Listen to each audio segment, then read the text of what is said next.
Oof. Well, we're live now, so welcome back. I streamed earlier today talking about the Heat and Knicks game, and that was only for like 10 minutes because this game was starting. I started streaming a little bit late, and this game was immediately after, so I didn't have that too much time. But I brought my friend here, John. It's good. How you doing? Uh, we're going to try to cover both games today, but it's not really like anything crazy. They're both pretty bad blowouts. Um, Honestly, a lot of adjustments for both losing teams to make next game. But first things first, I think John wanted to hit up. Before we started the stream, I said that if the Lakers don't win this year, they're probably gonna win next year because give this team a full training camp, and it may look scary next season. I honestly think giving LeBron, of course, LeBron needs foot surgery because of that pop tendon in his foot. He comes back next year looking closer to the same that he did. Hopefully, if you're able to retain Rui and D'Lo, trade Malik and Mo Bamba, get an actual viable start a backup five. This team could be looking scary next year. Well, the trade Malik part, that's interesting because he's got an option. Whether or not it's player or trade, I'm trying to desperately think it's search team. that up right now. I think it's team. And he's one of the guys that has like a really okay contract that you could get somebody pretty nice for if you do trade him. Right, $16 million. According to Basketball Reference, it is a team option. So I think he'll be gone after next year. I think they're going to use that salary cap. Here's the thing. So tonight versus the Warriors was another one of those vintage Lakers dominant performances. Dude, when D'Angelo Russell played as well as he did tonight, 11 straight points to start off, just comfortable getting downhill, making tough shots, 3-point dropping one after another, 5-8. I don't know if there's a team with a higher ceiling in the NBA, dude, because that just takes all the pressure off of LeBron. And a night where Austin Reeves plays poorly, Jared Vanderbilt's being sent to the bench. I look at this bench for the Lakers too, man. Rui, Dennis, Lonnie Walker today playing 24 minutes, a great 24 minutes for a guy that high key was their third best player before the trade deadline. I think things are slowly but surely starting to develop with this young team around LeBron James getting continuity. But you can't overlook the simple fact this is the most inconsistent playoff team left. It is the most inconsistent team, and that's because of the one guy in the middle. That's the most inconsistent superstar, where his peak is literally best in the world and his floor is literally get him off the court. And Anthony Davis, for them to definitely win, he's going to need to string together some consistent dominant performances. We can't have this up and down alternate day Davis type bull. And him and LeBron trade the inefficiency baton night after night. Tonight they're both very efficient and they both played well tonight. So hopefully you get that again next game. But yeah, right now I'm not really too worried about them going into next season because I feel like the Kyrie rumors, he's most likely staying in Dallas. That's the team that's willing to pay him. I don't think any of the teams will take a flyer. And if the Lakers, with the way they're playing right now, if they make a conference finals with this team, or even if they make an NBA finals with this team, I don't think you can look at something that you do together so fast halfway through the season and not think, let me get them a full training camp and see how they come out next season. Especially with the jump that Austin Reeves took this past season. I don't think they're looking at a guy like Max Christie, that another guy that can take that. Plus, with how low of a record they finished, they have a pretty nice pick. I think 19 in this upcoming draft, somewhere around there. Yeah, exactly. So you have a top 20 pick in a very deep draft. It's really looking up for this team. I can't lie. So are you writing the eulogy here for the Lakers or for the Warriors? Excuse me. Not necessarily. No, I'm not going to be the type of person to go out there and go on a limb and say one performance like this. Steph Curry and this Golden State team has bounced back from worse performances. They're too good to count them out just because they had one bad game. But it's very hard for me to see them winning this series so far with how AD's playing that pick and roll. Steve Kerr game 2 made the adjustment of having Steph be way more on ball, which opened up their offense a lot. But you're relying on JaMychal Green to consistently be able to at least hit shots to keep the defense honest. Tonight, he didn't hit those shots, so AD was able to camp in the paint in that pick and roll. He wasn't switching necessarily, and he wasn't in complete drop, but he's so freaking long that he literally is one of the only people that I know in this league that can both play like in no man's land and still be able to either affect the jump shot or affect the pass. And tonight he was doing both. and Steve Kerr tried to go back to the motion offense, and then they went back to blowing that up again. So I just don't know how many options they have, especially with Jordan Poole playing as bad as he is, because you don't get that spark off the bench anymore. Normally, if the starters aren't playing too well, you get him in. He gives you a nice little spark, and overall, that opens up the floor for everybody else when you start running that 3-man lineup of him, Steph, and Clay.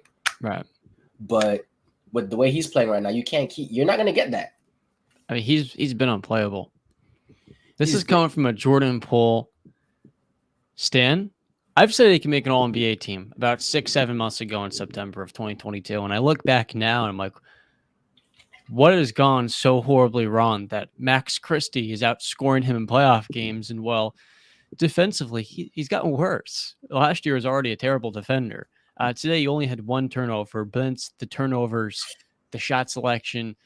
He looks in his own head. He got paid this summer. I thought it was deserving given how much he had improved. But this year has been really horrifying to see a guy that at 23 years old has regressed after getting paid $140 million. But you know what, though? Romain, I'm not worried about the Warriors. I still think they're going to win this series. And what it really comes down to for me is, look, you're going to see nights like today where they shoot 29% from 3, and they're prone to that every now and then. And I definitely think with Anthony Davis being able to do his thing in the paint, it helps when JaMychal Green, that 4 is not stretching it out. But the reality is... 5. Or the 5, right, technically. But the reality is Steph and the score are going to be more consistent than D'Angelo Russell and what the Lakers have. And I trust Steve Kerr with his back against the wall a lot more than I do Darvin Ham. Ham today showed he's willing to go deeper into his bench, but hot take here, I feel like Dennis Schroeder and Rui Hachimura should be getting more minutes so they can continue doing their thing.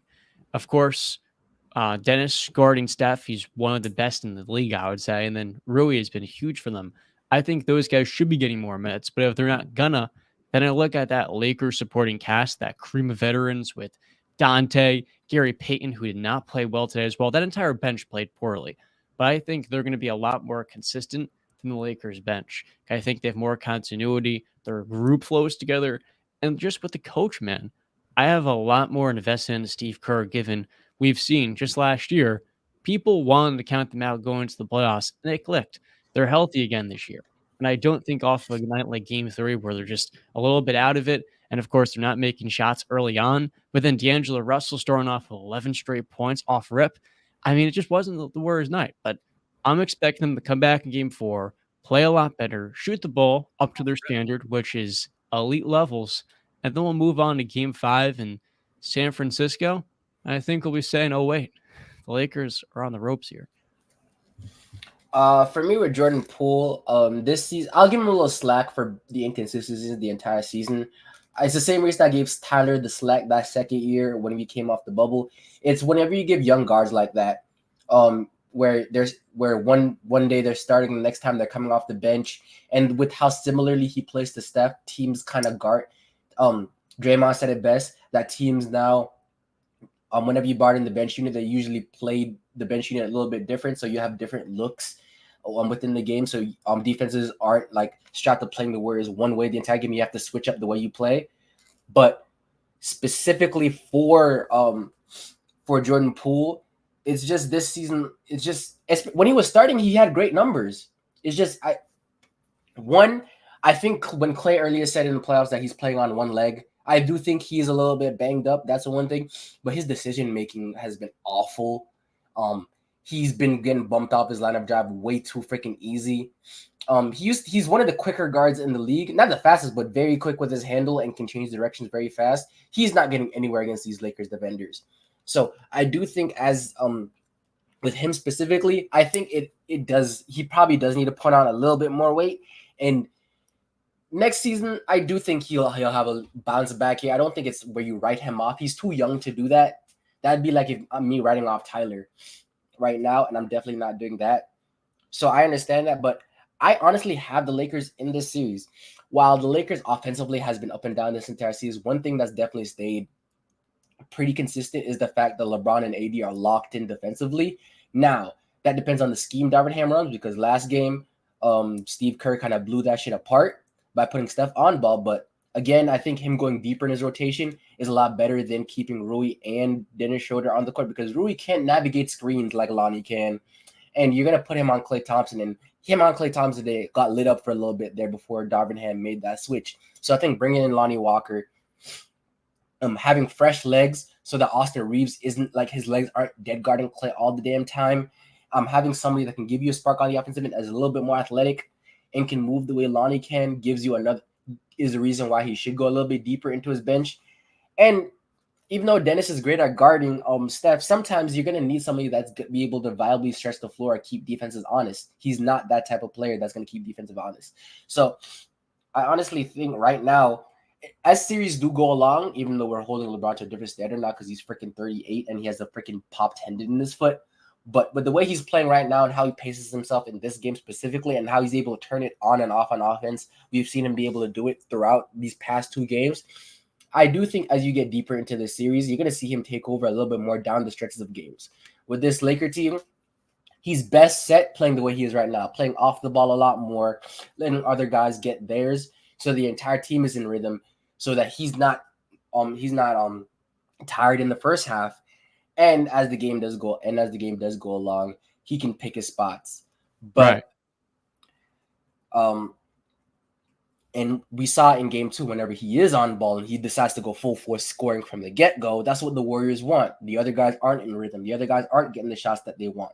So now all you have to do now in the second half is try to load up and try to take the ball out of LeBron's hand, make it as hard as possible. The other guys aren't in rhythm, so they're not going to hit shots at all. And now you kick him. Now you beat the shit out of them like you did last game.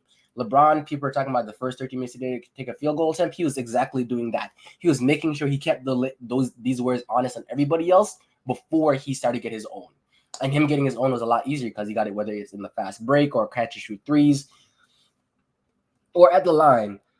I'm not going to say anything about AD. I'm not going to put anything on AD. I'm not going to say he's going to be more consistent because that game one made me want to look at that game one made me just look at him like, how much better is Giannis than him? Because let's be real here. And then he puts that game to him like, yeah, Giannis is still better.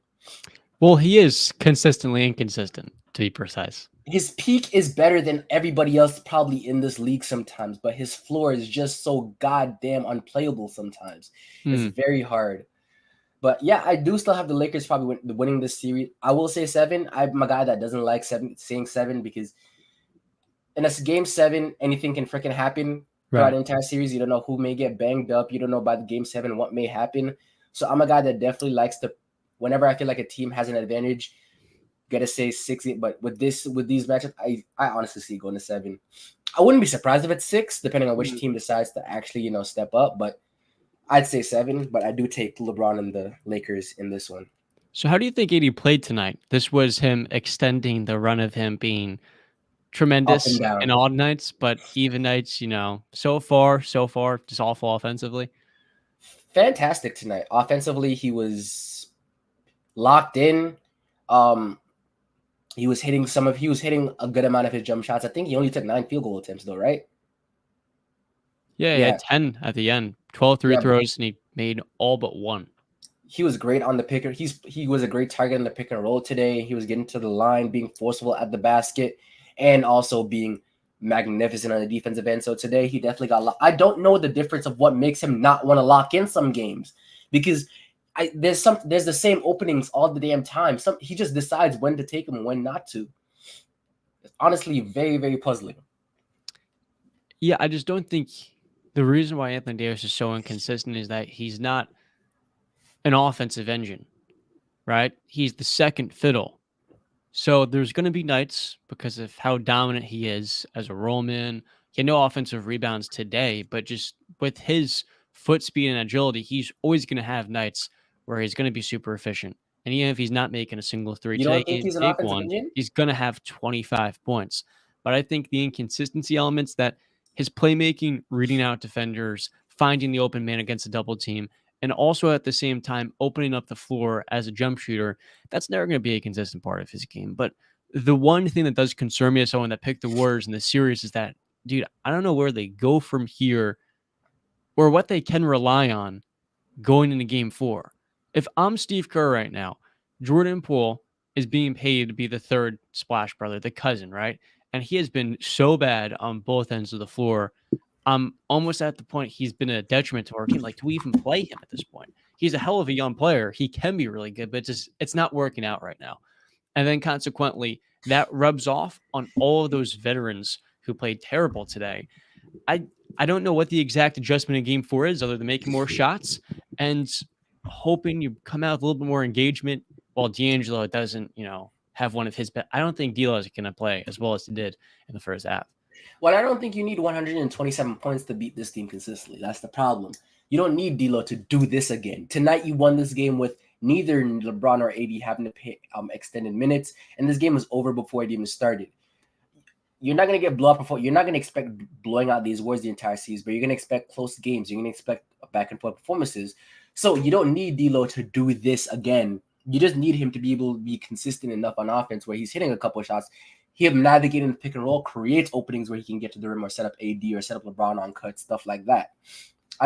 Right now, Austin Reeves' legs are completely dead. You can just tell there's literally very little. He airballed a wide open 3 today. That should tell you just how tired this man is. And again, it's his second season, and it's the first time he's really gotten extended minutes like this his entire career. So you expect him down the line to hit that wall, and he is right now. So maybe it behooves the Lakers as best as possible as to get this series done as quick as possible if they need him offensively in the next series. But for Steve Kerr, the answer I think is very, very clearly there in a sense of now you have to double down on Steph on the ball. And I feel like you have to go back to Loon. You have to go back to Loon. You can't keep hoping that JaMychal Green can keep up this because at least in your motion offense, it kept the Lakers honest.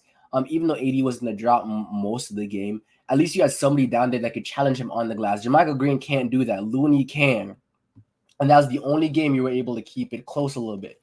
If you're hoping to blow out the Lakers, you're not going to do that because you have to expect 15 from JaMychal Green to do that. You're not going to get that night in, night out. So I think the best way Steve Kerr is play the way that keeps this game as close as possible, and then hopefully your execution from your best players and Draymond Green doesn't get 5 fouls and a bunch of techs, but you play the lineup that keeps the game as close as possible.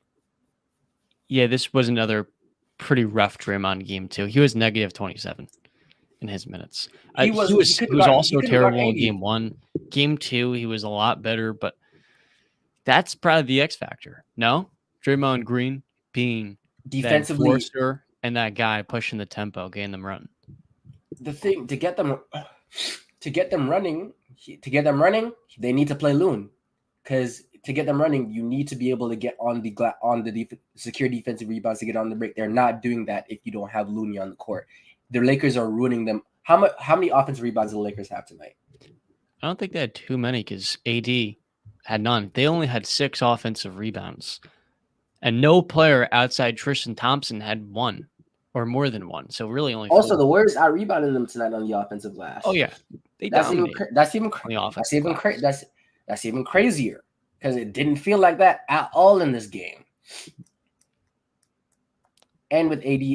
With AD in the drop the way he is, he's literally the only guy. He's the only guy that's back. Everybody else is out getting back on transition defense. So I don't think you're going to be able to beat the Lakers that. I don't think you're going to be able to beat the Lakers that way. Draymond being the X factor in the sense of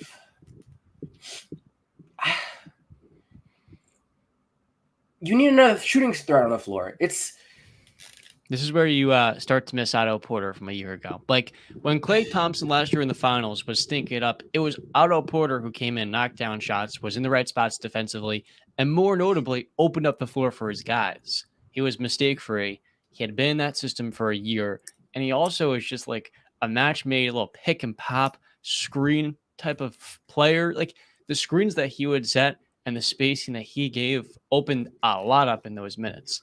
And so I think while he hasn't even been healthy this year, that loss might have been bigger than Gary Payton in this playoff series. And a series like this, at least, against a big Anthony Davis.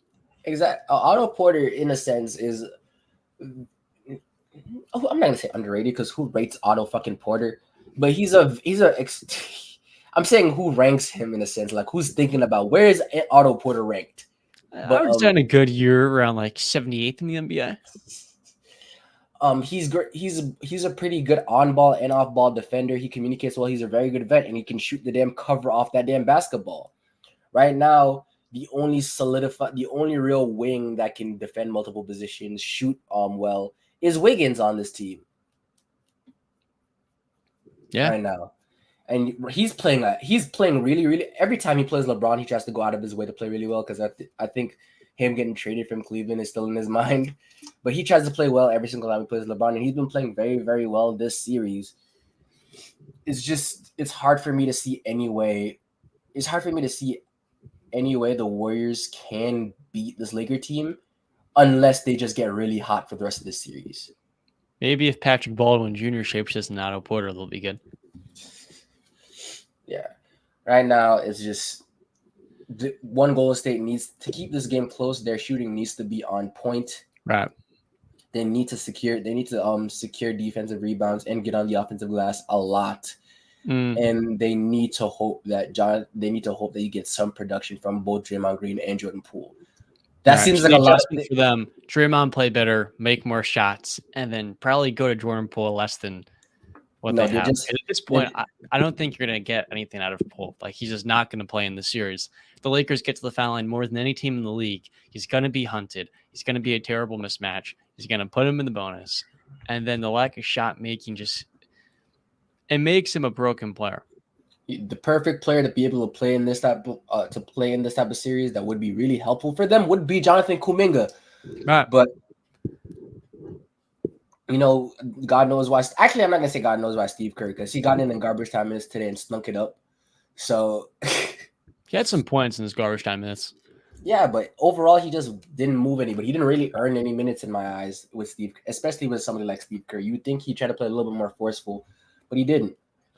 But so what's your take on the Warriors draft and contract decisions over the last 3 years? He took a second overall pick in James Wiseman over LaMelo Ball. He played just a little bit over 82 games for the team. You got Gary Payton for him in return. Then you took Jonathan Kuminga at the 7th pick. He's not in your playoff rotation. A prospect I loved out of Arkansas was Moses Moody. He's usually not in the rotation. And when he is, he's on a very short leash. Maybe the worst part of his last 2 years was that they gave Jordan Poole a $140 million contract. On a scale from 1 to 10, how bad was that sequence of decisions? And 10 being like, holy shit, you're like Ryan McDonough of the Phoenix Suns drafting DeAndre Ayton. 6. I'm not going crazy on him for it. Moses Moody specifically for me, Steve Kerr may have a tighter leash than Todd Thibodeau back in like the Bulls. Like, it's that bad how much he really doesn't trust some of these young guys. But at the time when he had those picks, Jonathan Kuminga and Moses Moody were like very, very, very like, yes, those are the guys you pick at this if they're at the pick that you want. Obviously, those are no-brainers. James Wiseman was the one toss-up, and I'm part of the crew that I hate drafting for positional need. You draft the best player available, and you go with that. You never, especially if it's a center. Exactly. You never draft for positional need on your team. The Warriors needed a center, and of course, he showed shades of him can be not only great defensively, a very good rim protector, something they didn't have since Bogut, while also being a really nice lob threat and be able to set solid screens and sometimes be a little bit dynamic where he can create his own offense. None of the offensive stuff showed up. Some of the offensive stuff showed up in Detroit right now, but he's playing losing basketball, so there's that. But of course, again, none of the defensive stuff showed up for them. So obviously right now, although this season, those draft picks, you missed on any of them, but I can't be too mad at you for any of them outside of James Wiseman, because I thought right now, look at it this way, is imagine LaMelo Ball in Jordan Poole situation right now. Jordan Poole wouldn't have the run. Jordan Poole wouldn't be Jordan Poole if LaMelo was on that team. The Warriors, bro. He would be gone, Jordan Poole, at the draft. Exactly. So exactly, but imagine LaMelo in that rotation. Imagine LaMelo being the ball handler, being that type of creator, somebody that can handle the ball by himself. And from the get-go, you didn't need development like a Jordan Poole. So imagine, I'd much rather. The only one I can really get on them for is that James Wiseman one, because I thought he was very, very clear that you don't draft a guy, even as a center, you don't draft a guy that barely played it, that is injury riddled already, barely played any college ball. Did he play last year in high school? Maybe a couple of games. I don't No, think he did before when the pandemic, but I'm sure his season got cut short. yeah. So there's just a lot. There's just a Oh, lot of no, red he flags. graduated the year before. He graduated in 2019. Speaking of the Pistons, I haven't done this in 12 months. Um, who will have a better career, Marvin Bagley or James Wiseman? James Wiseman. They It's a trust depressing that question. Let's move on. they've I just quickly on that they've since James Wiseman got there, they literally just push everything on getting him development and completely almost ignore Jalen Duren, which I think is Right. the stupidest thing they could have ever done. But that's neither here nor there. That's off season stuff. But with the contract situations, in a sense, paying Wiggins was a no brainer. That was your second best player that entire playoff run. He legit won you games sometimes. When you need a rebounding, when the Celtics were killing you on the glass, he was the guy that took responsibility and said, I want to win. I'm going to go down there and grab rebounds. He's the one guarding Tatum and made him shoot so poorly. And this season, of Locking course, up Luka. exactly. Full court. He had his family things. So he didn't get to play a majority of this season.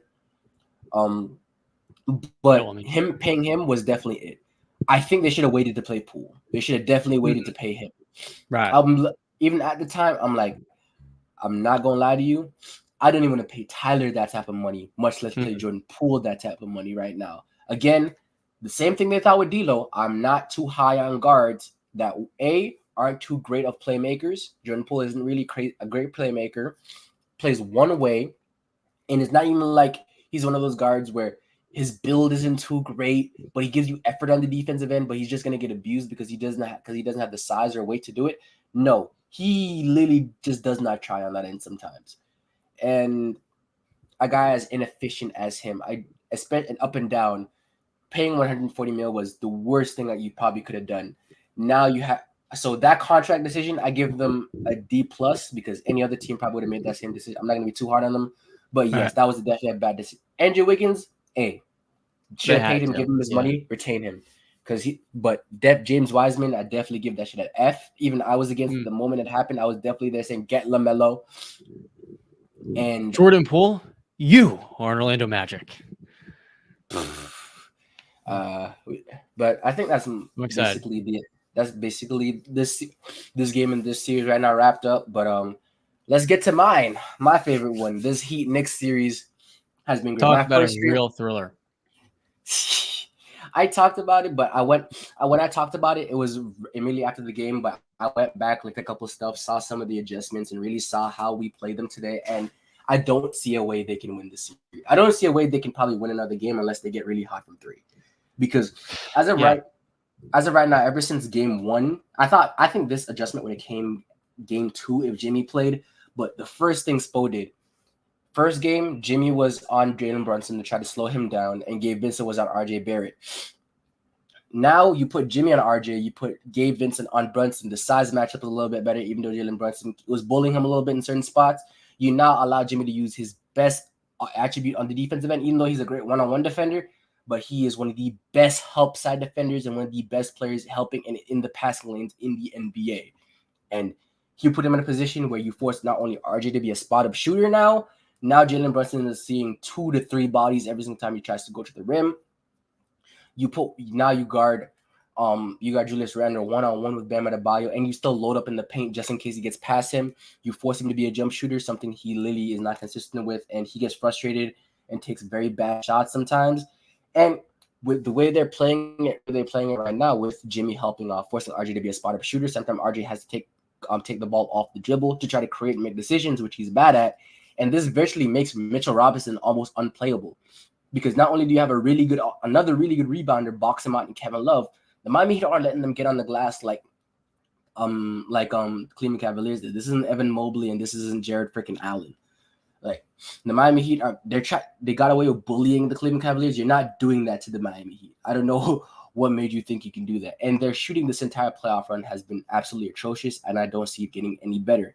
I see a lot of Knicks fans saying that Tibbs loves Josh Hart a little bit too much, and I completely agree in the sense that maybe Quentin Grimes is a little more banged up than we probably already thought, but him having that little low of a leash, seeing that your two big man lineup in whether it's Hartenstein or Mitchell Robinson and Julius Randle wasn't working, and he tried at the end of the game when the game was out of reach to have Randle and Obi Toppin in there, see how well that worked. And they had got some pretty good looks out of it.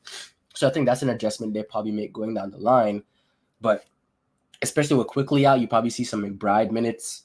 And because I don't think he's coming back next game after that ankle injury. He looked, but that was a rough one. Yeah. I just don't. And on the offensive end, the Miami Heat didn't even play that well this game. We actually kind of sucked on the offense. We shot horribly. 21% from three, not too bad. 7 of 32, bro. We genuinely sucked this game. Yet we won that game by 19, simply because you kept them off the glass. You locked down the paint completely, and you forced them to all be jump shooters. RJ Barrett wasn't getting off the dribble, getting to the rim, and getting foul shots anymore. He wasn't there bullying smaller guards.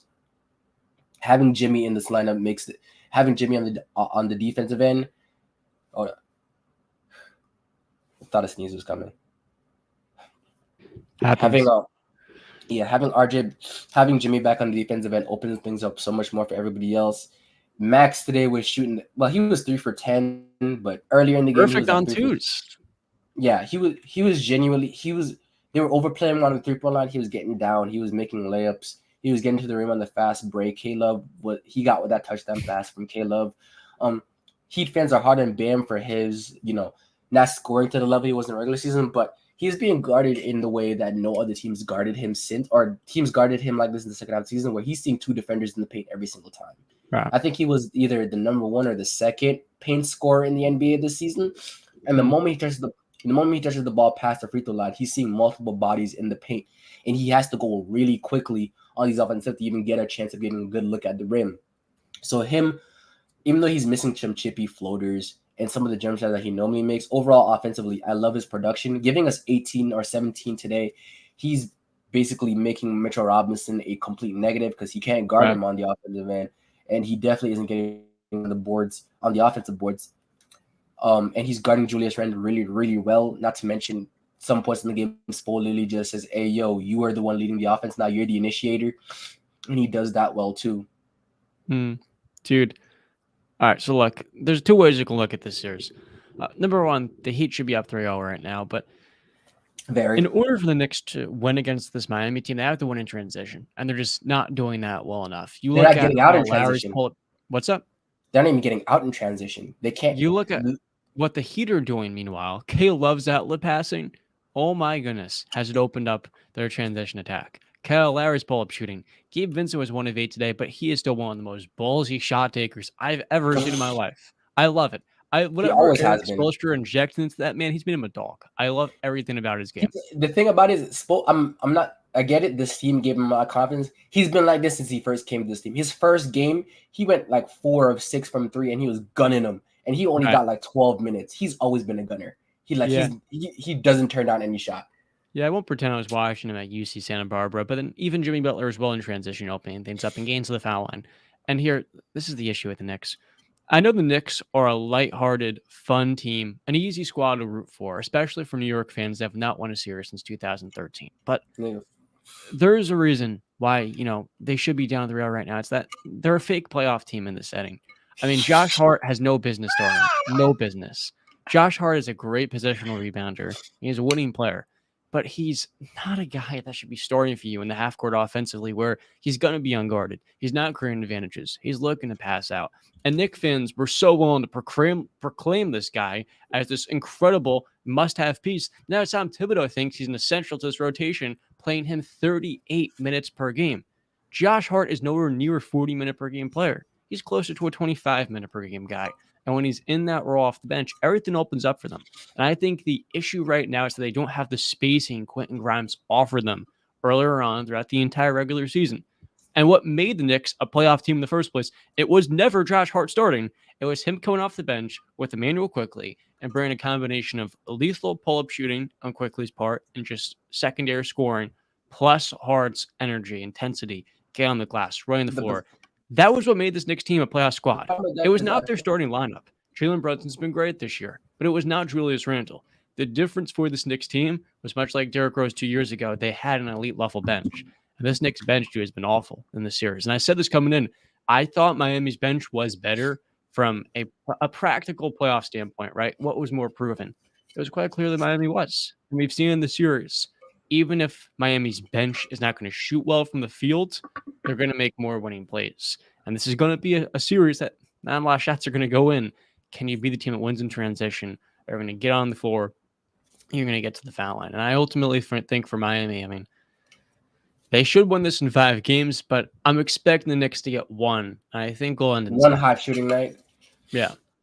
The thing with Grimes is outside of the shoulder injury that kept him out, that made Josh Hart the starter, is the fact that you can't trust him to be one guarding Jimmy Butler. I guess people were Not at all.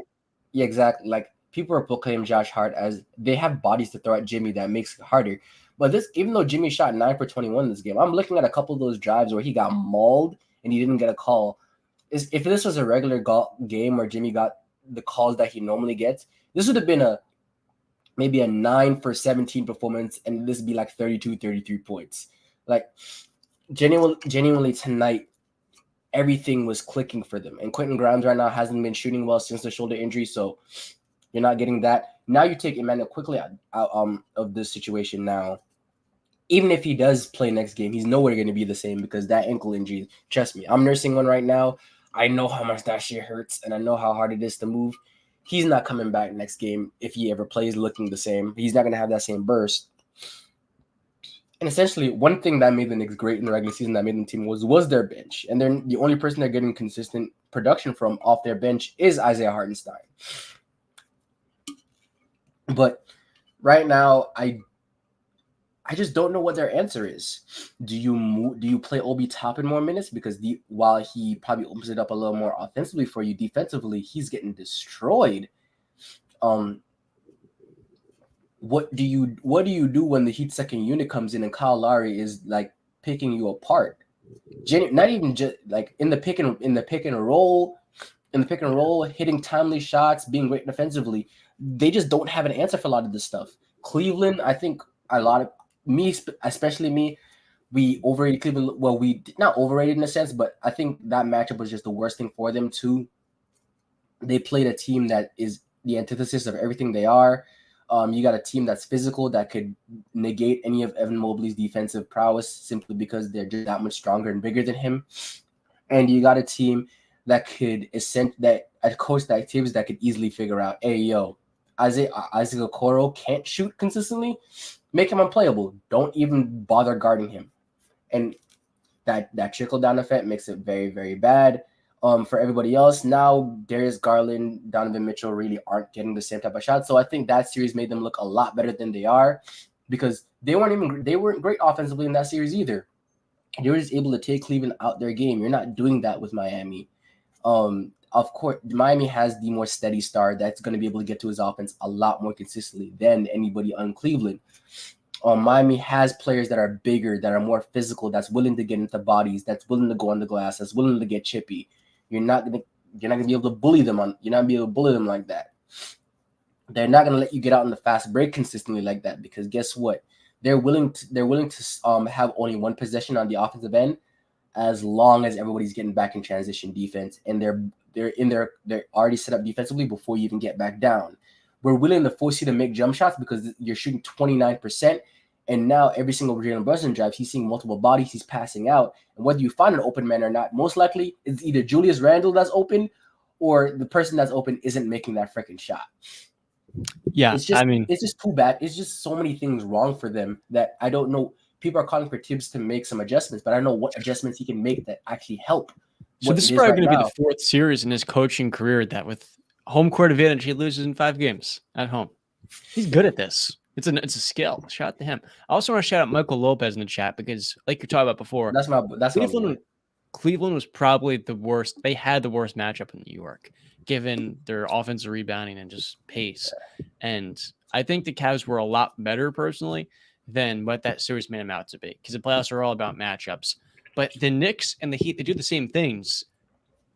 The Heat are just much better coached with a much more proven bench. And by far most dominant star in this series. See, I think we're having the discussion, is Jimmy Butler a playoff superstar? Really, I think is Jimmy Butler a top 6 or 7 player because in the playoffs and these types of moments when he doesn't have the shortest offseason in NBA history. I know people love to forget that in 2021. He has again and again massively overachieved without an all-star team.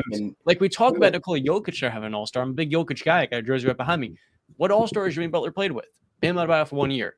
And that's not a shot to Miami, but it's just I think he still does not get enough appreciation. He comes back today and has 20-some-odd points, was the best player on the floor, but still a pretty notable ankle injury. I just think, dude, they're going to the finals. I really had this feeling with the Miami Heat that they are going to the finals this year.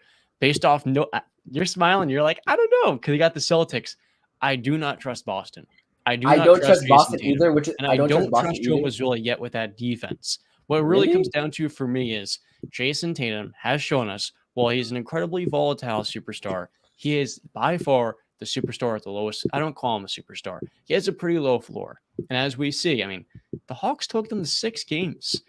They're making it a damn near, oh, wait, can the Celtics blow through on a lead against a 17 in Atlanta? That was something we were starting to think about 2 weeks ago. And I look at that Philadelphia team, it's just not very good around Embiid. Like, they're simply relying on Harden to create when we know he's cooked inside the arc. And that's been a discussion everyone's wanting to neglect. But the reality is the Heat have the best coach in the conference, the best star left. Honestly, Embiid is injured, and they might have the most proven supporting cast after the Celtics. It's much better than the Knicks, the 76ers. And I think for Boston, what it really is going to come down to is what's going to be the difference maker opposed to last year. Because this Miami team, I mean, they're starting to click, man. Kyle Lowry's giving them it off the bench. Gabe Vincent and Max Strus are playing better. I'm a believer in this team, and I don't see how they can't make it to the finals. So long as Jimmy recovers a little bit from this ankle injury, I don't expect him to be 100%. I've got that magic feeling, and I had them getting bounced in 5 games around 1. But the problem is I have the magic feeling too. I feel it. I'm looking at it right now. I'm like, yo, Boston or Philly, they're very much beatable. Very, very beatable. And I would feel so much better if we had Tyler, because at least Jimmy has another scorer next to him, so he doesn't have to go Super Saiyan every other game for us to even have a chance sometimes. But watching Boston so far in these playoffs, especially that game 1 versus Philly, you can do that against Philly. You can't afford to drop matchups like that against Miami. You can't afford to let games like that slip out of your hands. Games where you shoot that well, play that well offensively, but you still lose. You can't afford to do that against a team like this, especially a team like Miami, where offensively they fluctuate so much. And watching Jason Tatum watching Joe Mazzulla's defense and watching Jason Tatum guard one-on-one sometimes, and Jaylen Brown, I'm just like, how might be missing No, not even email. I'm like, what is the definition of an elite defender right now? Because what I'm looking at is not elite perimeter defense from either of these two. That first game, James Harden was in everything. And I think we all need to have a conversation with James Harden in the sense that people have too much expectation for him right now, because the simple fact that ever since he had that hamstring injury that should have kept him out 4 to 8 weeks in Brooklyn, and he came back in 10 freaking days, he hasn't been the same. And he just doesn't have the freaking type of burst to consistently do that anymore. But for Philly to be competitive, Philly definitely had a chance to beat them this series if James Harden could at least be his regular season self in the next couple of games. The fact that I feel very good versus either Boston or especially Philly. If we get Philly, I hope Philly fans would come back in that series. You're not getting Philly. Okay, way to squash my hopes and dreams. But the thing about Boston overall, it just depends, because they just have those nights where they really don't freaking miss.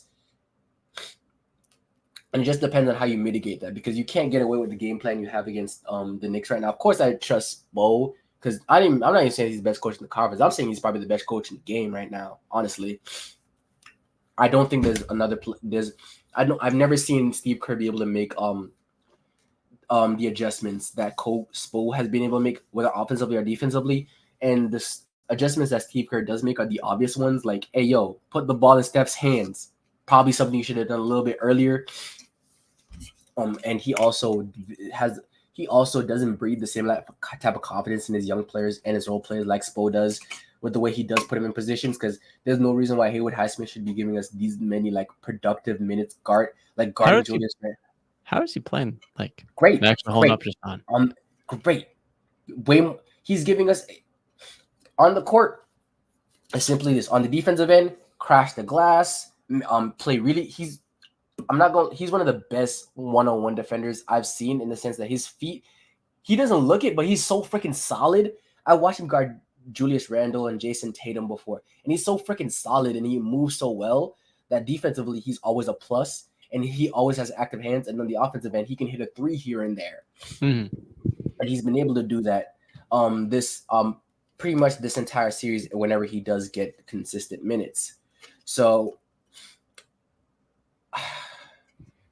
if we do get to the finals, I want it to be against the Nuggets because I feel like if we face LeBron in the finals, we're gonna have a repeat of what 2020 was. If we play the Nuggets, at least I have some hopes that we can contain the Nuggets a little bit more than we can contain the Lakers, in the sense that the Lakers are more explosive, right, offensively than the Nuggets. The Nuggets are just way more consistent. LeBron had 13 points today in transition. Like, he's just getting out there, and he can do it still, man. He still can do it on 1 foot. Exactly. I also, there you go. Huh? Oh, what were you saying? No, I was saying who, if we do make it that far. Right now, I mean, if I had to pick one who I would, it'd be Phoenix every single day of the week. But obviously they're probably not making it out of that second round. So right now I feel like we have, with how inconsistent Anthony Davis is, the second best player in the playoffs so far behind Jokic and Jimmy. I think Booker and Butler 2A and 2B, and I don't know who would go higher. I think I'd lean Jimmy. D Book has been great.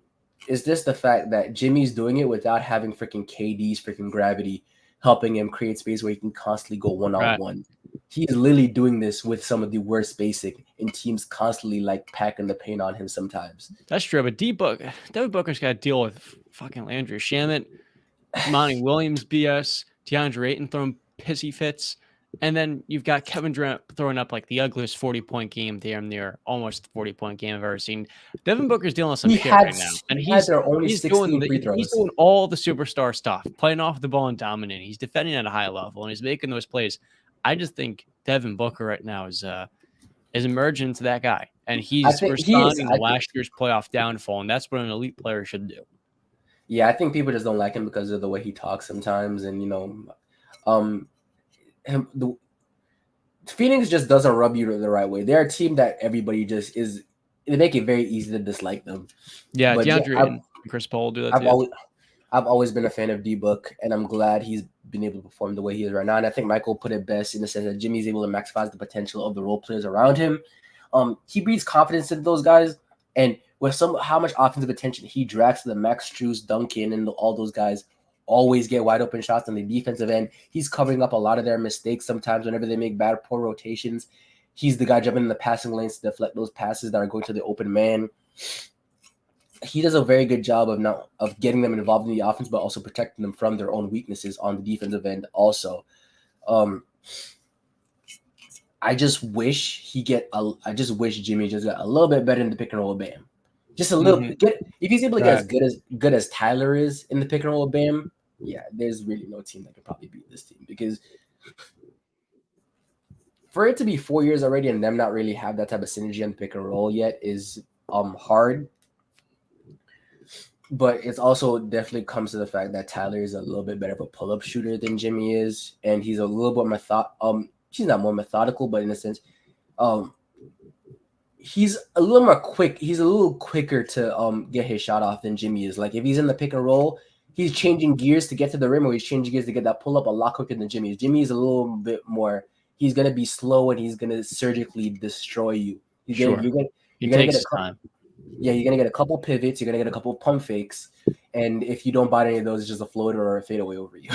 Yeah, that's why Bam and Hero had that better connection, because they're both going hard, and that's where Bam's at his best. Not when he's half-heartedly rolling, it's when he's just darting straight through, and that's best amplified. That's best enabled when it's Hero run the two-man game with him, opposed to Jimmy, who's just gonna Tim Duncan style. Exactly. But overall, I just don't see the Knicks. my dream is for Jimmy to go off in game 5 and just put them out of their misery and get like a good 40-45 piece. Etch his name in legend, being one of the guys that destroys the Knicks in the playoffs. Right. Yeah, that iconic MSG performance. But I just don't see how the Knicks can even get back into this series, really. Yeah, no, I mean, I think it's over for the Knicks. And, usually when some teams go up 2-1, it's like, oh, you got the best punch. No, I mean, the Knicks, they stand no chance in this series. And as a native New Every Yorker, game, I'm so happy because I'm so tired of New York fans pretending they had a chance in this series, and we all knew they never did. And we knew Eric Spoelstra no, was they going to no, they run laps around Eric and Tom Thibodeau, which he fully has. And look, the Knicks had a great season. They had a great matchup versus the Cavs, but the Cavaliers just made them look so much better than they really were. Like the Knicks in that series, I've tried to tell people, they gave up a C-level performance, an A-level effort. They didn't play well. They sure played better than the Cavs, who were probably like an F-level performance and a terrible matchup, but I'm just not I'm not into the Knicks hype, so to speak. I felt like they didn't really match up well with this Miami Heat team, and ultimately in the playoffs, coaching does matter. It's why I favor the Lakers over. Sorry, it's why I favor the Warriors over the Lakers. But for the Heat, man, Eric Spoelstra is one of a kind. Like betting against him when Tom Thibodeau has had the playoff track record he does, and Julius Randle on this ankle injury has played as poorly as he has, man, I thought that was silly. So for Miami, I'm just about all in. 2.5 weeks ago, I was all out. But with how well these guys have played, I'm talking about K and Kyle. I mean, the two Ks, the you're not the playmaking, only. the outlet passing, the offensive production, whether it's rebounding, pull-up shooting, dude, it has changed the entire game for Miami. Hey, It's man, awesome. I'm so you're happy the for Miami fans, and I really do hope if the Nuggets don't win the finals this year, that the Miami Heat get there and they have a chance again to redeem themselves because this is this has been an insane special team. This is an insane 4-year stretch. NBA Finals the first year together, barely having any rest, get bounced the first round, everybody's injured, yada yada. But then NBA Finals again have a disappointing season, and then almost finding probably your way back into the conference finals is genuine.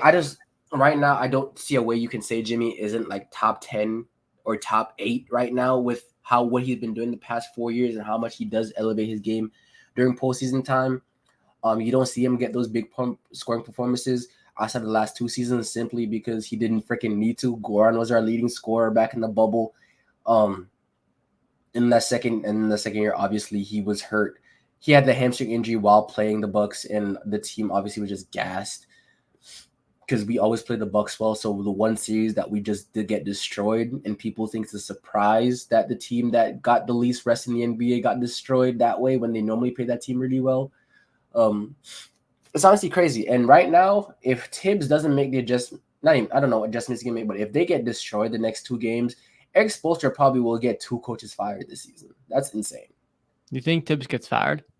I think the Knicks look in a different direction right now to find sometime. You paid Julius Randle already, and I don't know how you're gonna get in that market to trade him for anybody else that could probably help this team really. I do think Karl-Anthony Towns for Randall plus picks is a possibility. Did the Knicks make that move though? Because I think you're trading another you're trading another playoff dropper for another playoff dropper. You're gonna have the same problems all over again. Yeah, that's very true. And then Cat is not he's gonna be playing the 4 again with Mitch. But the difference is Mitchell Robinson's gonna be making $10 million in 2 years. Rudy Gobert is gonna be making 55. So it's not like you have to. If Tom Thibodeau is your coach, he will at all times play a rim protector, but it's not like you have to play Mitch with Cat to close and start games. You can stagger their minutes a lot more effectively. But, I don't think Cat's going to – I want him to get traded, but I don't think he will get traded.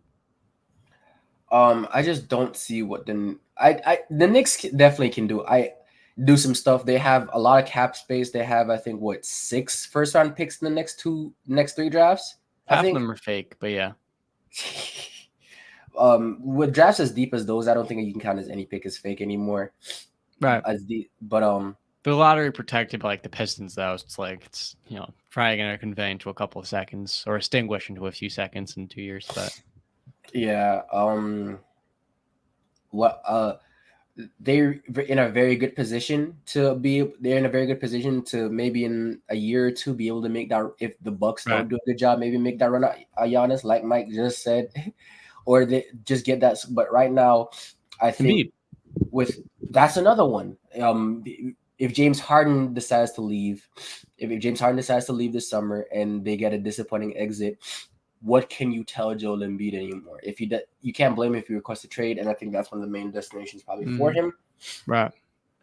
But that would probably that probably would take Julius Randle, Emmanuel Quickly, and Obi Toppin to probably make that trade. Sure. If I can pair up Jalen Brunson and Joel Embiid with a couple of shooters, I would dig that if I'm New York. Like That's very Joel is a top 10 player. Jalen Brunson is he is New top York. 15, He top is 20. an ideal number 2 that can also scale into a number 1 if Joel is going to miss 20 regular season games. The other part of it too is that, man, the Knicks, if they acquire Joel Embiid, are really going to then become that free agent attraction. And they can send a couple of really high-level starters to plug and play off of those two guys. Think of a Cam Johnson-like player. You pair up shooters, some competent 3 and D forwards, and now you've got yourself a legit contender in New York. Yeah, it's just right now. I think the Knicks do. This is the sign that you need to move off this Randall timeline. I don't think 2 stinker playoff performances like this not even in back to back years. These are like this is 3 years. 4 of Like 15 is not good enough for you. like genuinely having only one playoff game in your entire career where you shot over 40%. It's very it's not even telling. It's just it's obvious that you need to move off of it. And the fact that he's playing so bad that he can get away with packing the paint on Jalen Brunson, which makes him inefficient also because he's not even getting good looks at the basket. It's just too much. It's very much too much. You're gonna need a viable number. He was their number 1 in the regular season. It's fake number 1, but yeah, fake number, yeah. But you're gonna need a more viable number 1. Jalen Brunson obviously is a number 2 on a number 2 or number 3 on a championship level team. You're gonna need a better number 1 next to him, and you're overall gonna need to find a way. And Embiid is like the good version of Julius Randle, like the real All NBA version. Like, yeah, I know he's hurt right now, but the guy did shoot 29% in the series before this versus Atlanta. It's not like John Collins is, the stalwart on defense. And this is 3 series, 2 of which he was hurt in. That he's been probably, let me know if this is hyperbole, but he's been the worst star of like All NBA player I've ever seen in the playoffs. Yeah. I mean, somebody like Trey only had 1 bad run, and that was when his team had no other ball handlers, and he just sold out and stopping him alone. And Trey responded. Exactly. Joel, his body just fails him sometimes. It is what it is. But yeah, I think he's genuinely probably the worst playoff all NBA. He's probably gonna make all NBA team with the way he played in the regular season. And despicable. Exactly. Never an All NBA player. Never was. It's wild. Oh yeah, that's another thing too. Over Jimmy? Last game. No, I think Jimmy makes second team. To be honest, in 2021, Jimmy didn't. Make it ahead of him. Maybe he got a third team, but Julius got second. I was like, I don't know about that. And Jimmy obviously got knocked down around 1-2, but it's like Butler was the better player. Very complete difference. But I think yesterday's broadcast they said that nobody on the Heat team could really stay in front of Julius Randle. Like he's just bullying them, and I'm just like, y'all realize that Bam isn't guarding him 1-on-1, right? Like we just saw what Bam just did to Giannis, and you think Julius Randle is a problem here? Like this is one thing that we need a better halftime show. I'm tired of hearing Stephen A. Smith talk about, who's a rough rider, who's not giving energy, who needs to show up and who doesn't. No clear analysis. I think it's kind of good. I like it. When my alternative is either JJ Redick, Tim Legler, somebody that actually knows the game and breaks it down versus Stephen A. Smith, I'd rather Stephen A. Smith be the daytime show. First Take is great. You watch that for entertainment alone. I'm not going on there expecting some astute breakdown of the game. But at a halftime report, when it's in the middle of a playoff game and we're talking about adjustments and things like that, I don't want to hear about who needs to step up and who isn't stepping up and no actual breakdown of what's going on. Okay. So let's build the perfect broadcast. Kendrick Perkins. No. Who else am I forgetting? Stop that right now. Let me be for real. Let me give an actual one. Then you Marcus Cousins. That's so crazy. Have you heard his NBA takes? Yes. Chris Saying Paul's that not top 5 point guard of all time. Just Kendrick and Boogie. You can probably toss in there. Who's like a. Nah, this is disrespectful. I'm trying to think of like a terrible. Yeah, let's just move on. Continue, please. Get me out of here. right now my perfect broadcasting will probably at a halftime report will probably be Richard Jefferson, Tim Legler. You need a third JJ, guy. that'd be perfect. Trio. I guess JJ. I'd rather JJ more as a courtside guy more than a halftime report guy. I think he fits better there. But Right. yeah, you put him in that spot. Yeah. Tim But Legler, by the way, is probably the most. I think he's far and away, not probably, the most underappreciated basketball analyst out there. Like the guy has always been astute in his breakdowns. One of the most profound commentators because he's always able to relate it back to his playing days in the 90s because he like people forget he was a sharpshooter back then on many different teams, probably playing Washington. But like his analysis and his perspective is really fresh and invigorating. I think he his should get a breakdown lot of the more love for his job on ESPN with the great I'm blanking on I Fan didn't Belt. remember his shoot. Yeah, his show is so late. I forgot who's even on it. But even on JJ Redick's podcast, just listening to him talk sometimes, looking at him break down the GOAT debate and saying how, I played against Jordan, seeing how Jordan played, seeing who Jordan is, and seeing how LeBron played. LeBron is locked in that too. I completely agree with that. And just at a certain point, it doesn't matter what LeBron accomplishes anymore. He's going to be locked in that too. And then he talks about like how the rest of outside of the top three, the rest of it's a toss up. And it's stuff like that where it's just like refreshing to get an actual take on how this goes instead of just people throwing semantics like LeBron is now out of the GOAT debate because Steph Curry beat him in a playoff series when he's 38 years old with a torn tendon in his foot. Yeah.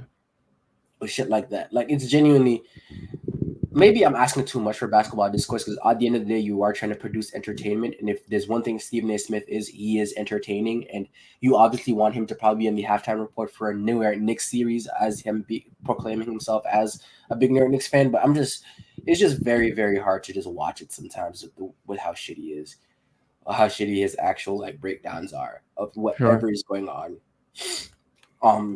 Yeah. Especially the way he does talk about that Knicks team.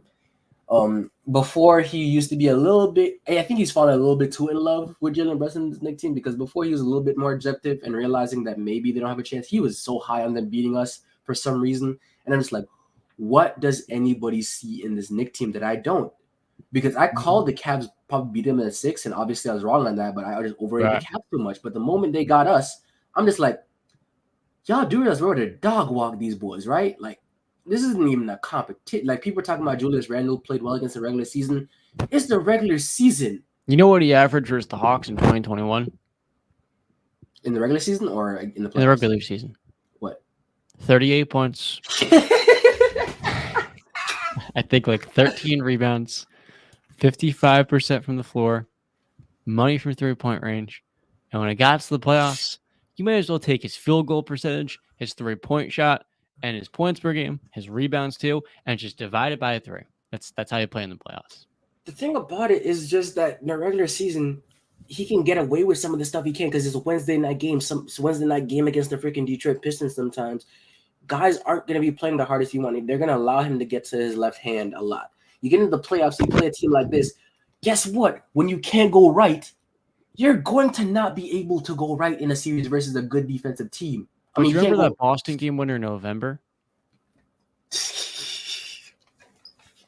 You remember the game winner against us a couple months ago? Like, people talking about him dropping 40 against us and like he always plays well against us. And it's like, what part of last game did he play well? He shot 8 for 18 and they almost lost to the Heat G League team. That's his best playoff. What are we talking about right now? To answer my question before, I think Julius Randle has taken the throne from DeMar DeRozan as the worst star I've ever seen in the playoffs. The worst All-NBA player. No, like DeMar was legitimate top 15 player according to people in that season.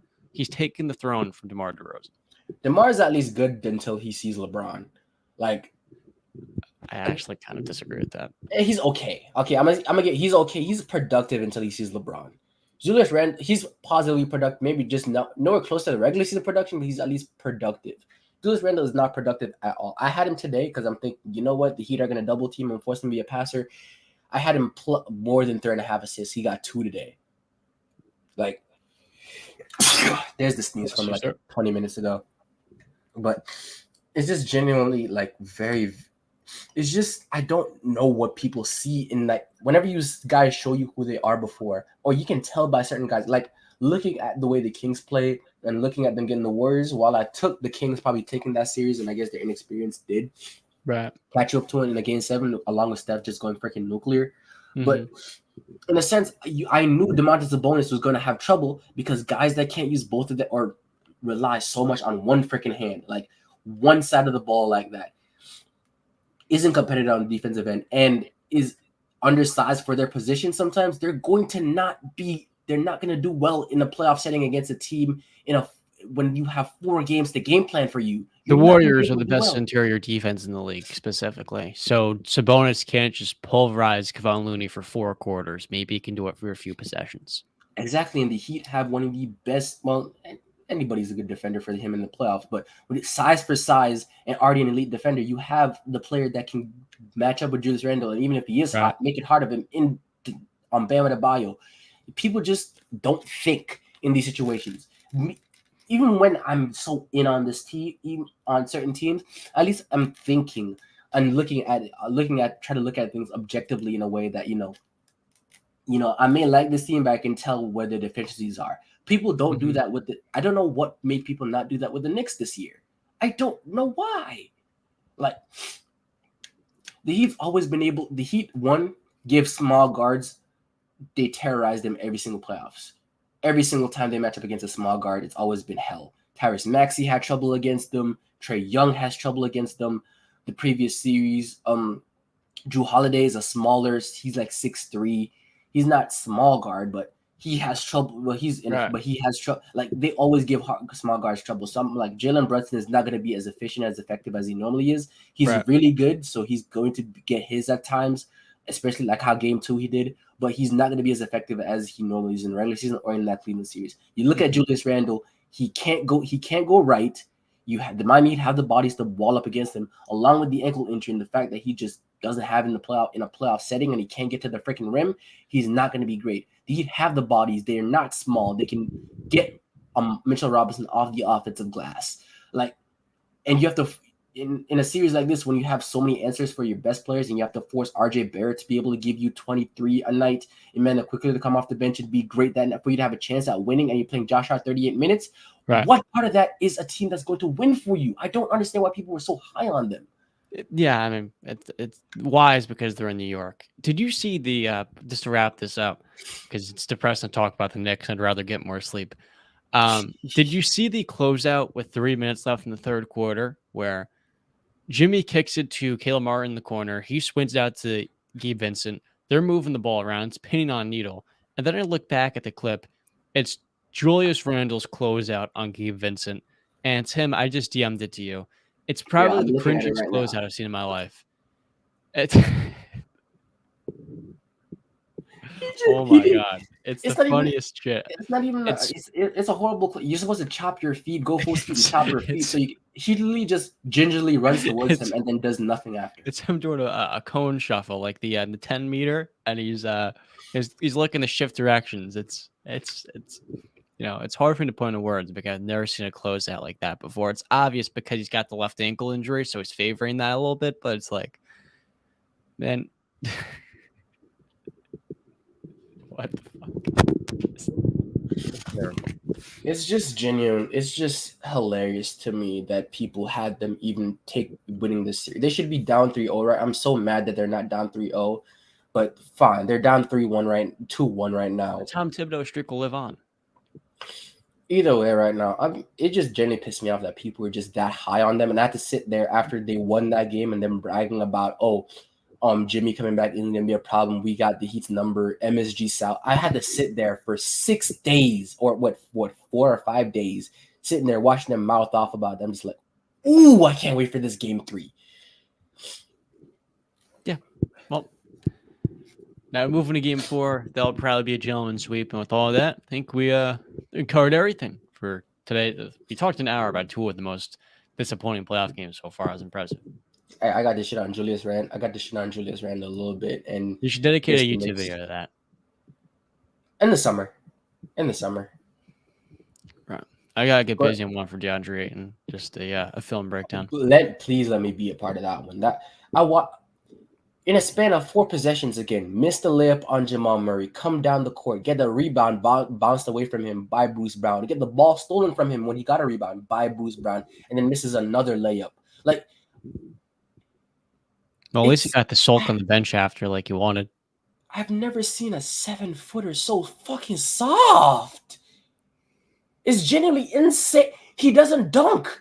He gets to the rim. It's a soft layup on guards. Why not?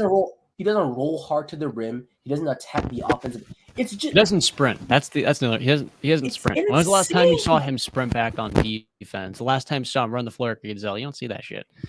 But really, no, for real. I mean, we gotta wrap this up, bro. I can't talk about Julius Randle, DeAndre in one sitting. It's be too much. My goodness. Yeah, but thank you for coming on. Of course. I'm gonna probably get a couple more of these. I'm definitely getting another one of these out after Monday's game. Maybe John will be on again. Maybe it's a solo one, depending on how our times go up. I will try tomorrow. Maybe a double upload for me. I'm already halfway done with the Heat video. We'll have a Heat video breaking down what they've done so far in the playoffs and Game 3, and we'll have a video on Anthony Davis's defense this entire playoff tomorrow. So hopefully those will be out. John, let them know where they can find you. Appreciate it. You can find me at John Tortorelli on YouTube. And also even Instagram, wherever you want to check your social media content, make both short and long form. But I'm mainly just a YouTube creator, and I appreciate you taking the time to bring me on, man. It's a lot of fun.